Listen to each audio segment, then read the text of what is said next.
Hello mga kasisi. Itago niyo na lang ako sa pangalang Kath. Hindi ko alam kung hihingi ako ng payo or gusto ko lang mailabas. Ang bigat na matagal ko ng kinikimkim. Pero isa lang ang sigurado, hindi ko ito sinadya. Nangyari ito sa gitna ng pangungulila at ngayon, ito ang realidad na kailangang harapin.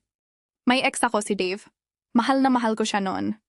Ilang taon din kaming magkasama. Pero sa bandang huli iniwan niya ako para sa mas bata. Mas maganda, mas sexy raw. Hindi ko ipinagkakaila, maganda talaga yung pinalit niya. Pero kung ugali lang ang pag-uusapan, ibang usapan na yon. Maraming beses ko na rin siyang nakikitang kinokontrol, sinisigawan. Sabi nga nila, parang may tali siya sa leeg. Sunod-sunuran kahit halatang hindi masaya. Madalas tahimik lang siya. Hindi na siya yung Dave na kilala ko noon. Hanggang isang gabi pauwi siya galing tindahan. May binili lang raw siya saglit. Nadaanan niya ako sa kanto. Nagkatinginan kami. Hindi ko alam kung ako lang ba, pero parang may bahid pa rin ng pag-aalala sa mata niya. Niyaya ko siyang magpahinga muna sandali sa bahay. Hindi siya tumanggi. Alam ko mali. Alam kong may kasama na siya. Pero hindi ko napigilan. Sa isang gabi ng katahimikan at damdaming kinimkim, bumigay kami. Walang tanong. Walang paliwanag. Pero bawat halik niya, ramdam kong namimiss din niya ako. Sa bawat haplos, parang bumalik kami sa panahong kami pa. Naulit pa ito.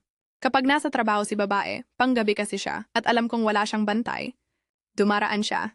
Minsan tahimik lang kaming nag-uusap. Pero mas madalas, nauuwi sa init at damdaming hindi pa pala talaga naglalaho. At ngayon buntis ako. Hindi ko pa sinasabi kay Dave. Wala rin akong balak pilitin siyang panagutan ito. Hindi ko kailangan ng relasyon. Hindi ko kailangan ng drama. Ang gusto ko lang, lumaki ang anak ko na alam kong bunga siya ng isang pagmamahal. Kahit saglit, kahit palihim, kahit mali sa mata ng iba. Mga kasisi, alam kong marami sa inyo ang huhusgahan ako. Pero minsan, ang puso talaga, kahit ilang beses nang nabasag, bumabalik pa rin sa pamilyar. Kahit alam mong hindi na para sa'yo,